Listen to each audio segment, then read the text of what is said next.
So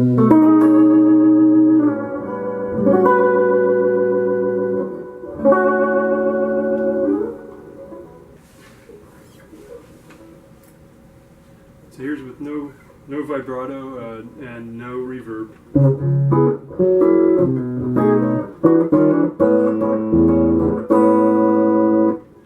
We got Reverb 1.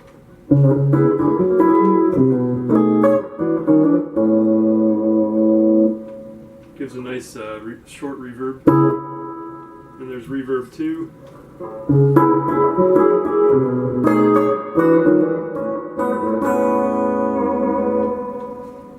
And then you got both of them together, you get an even longer reverb.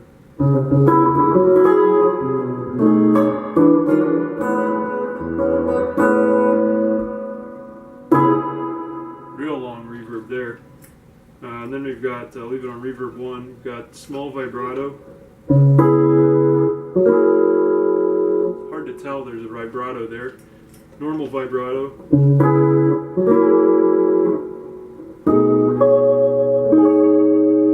Then you get them both together, you get the real great Hammond vibrato.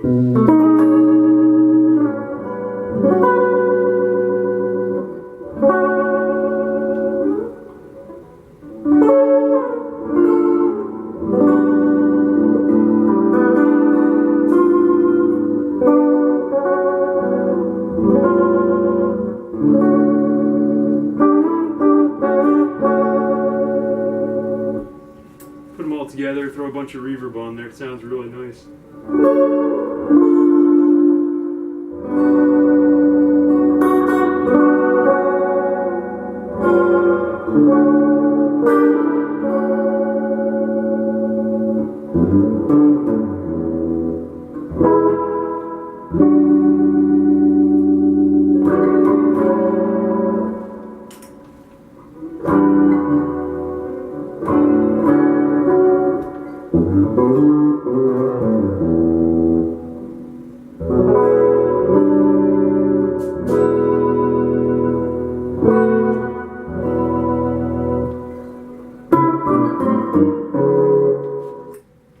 All kinds of fun you can have here. The pedal, the volume pedal works also.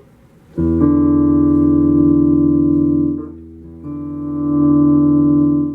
can actually get quite loud.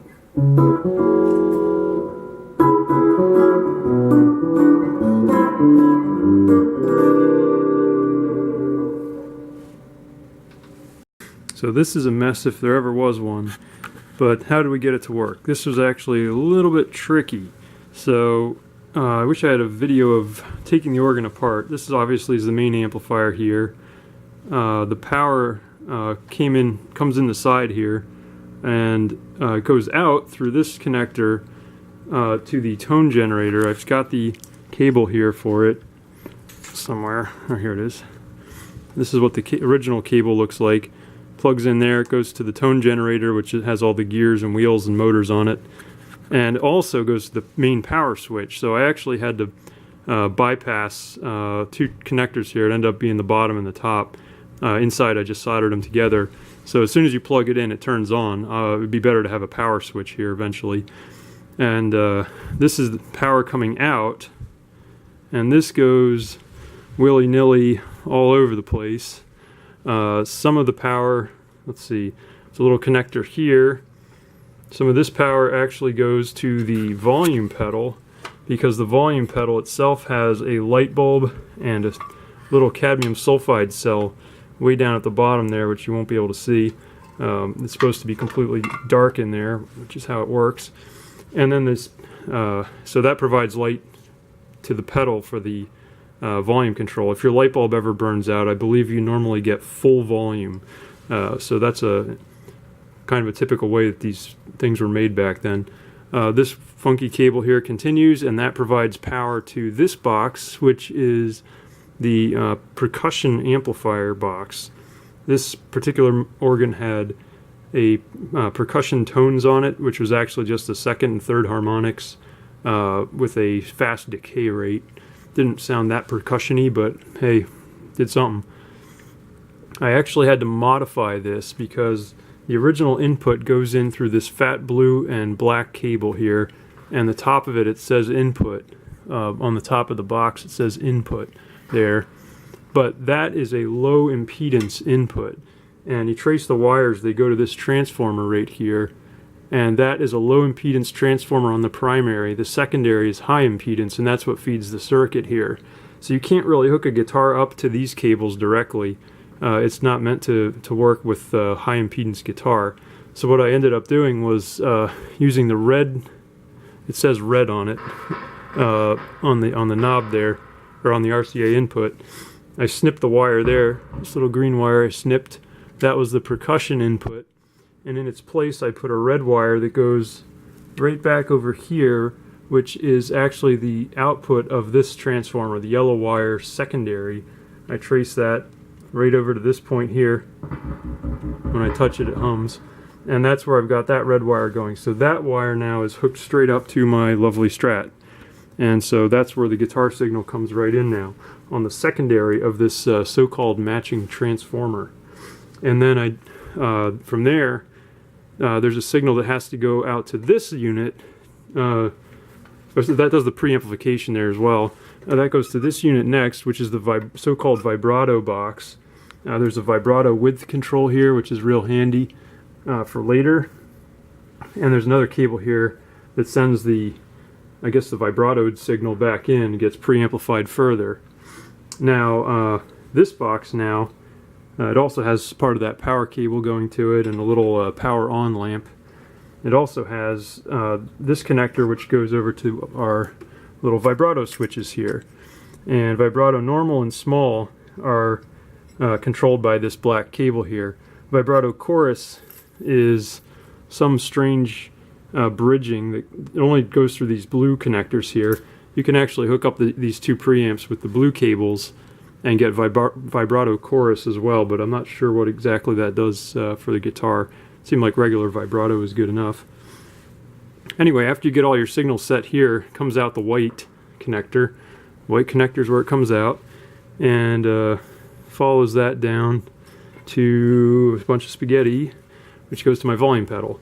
Then it comes out of the volume pedal and continues over to the input here of the main amplifier. This is the main amp here.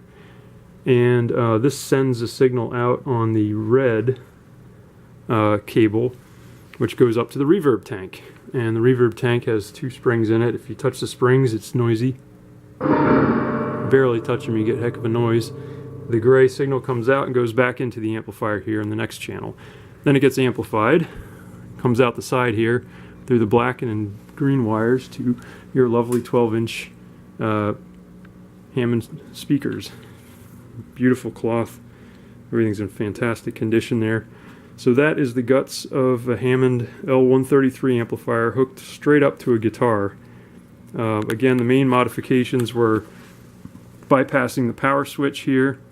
I've also upgraded the capacitors in here to newer capacitors, and snipping that green wire here on the red input RCA and bridging a red wire over to this contact point, which is the secondary of the matching transformer. That lets you plug straight into a guitar and you get almost full volume out. Seems like full volume. It's fantastic. Really cool. You get a lot of fun with the vibratos and the reverbs. Awesome. Here's just a hashed together diagram showing how this setup is hooked up in diagrammatical form. This is the so-called Vibrato Preamp Box, and this is the Percussion Preamp Box. Again, the top of the Percussion Preamp, you don't need the blue and black wires. Those are no connects. And the other jack here with gray, green, yellow, yellow, don't need those either. You can just remove those two jacks completely. This guy's power, you definitely need that. You need the red input. I showed the modification there. You don't need the blue one unless you want the vibrato chorus.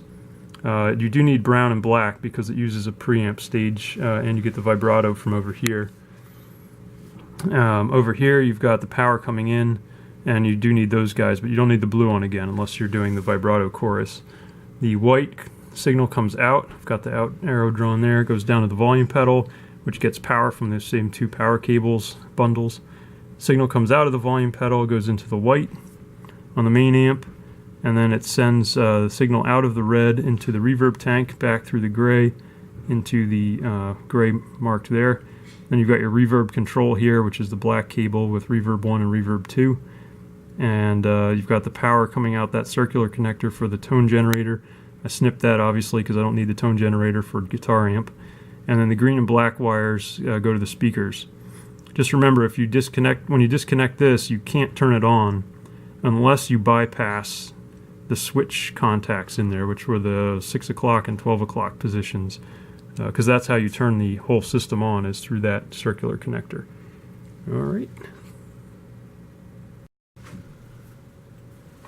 So in here is where we did some capacitor bypassing here. So here I've got a bunch of 22 microfarad 400 volt caps, which are bypassing those two old capacitors in the back there that probably dried out. And there's another one on this cap in the front, which is used for the reverb send section. And there's a couple other caps in here, but those are most likely in the tone path, so we don't really need to do anything for them. They don't really dry out so bad. They might be worth switching them, who knows. Just use your ear.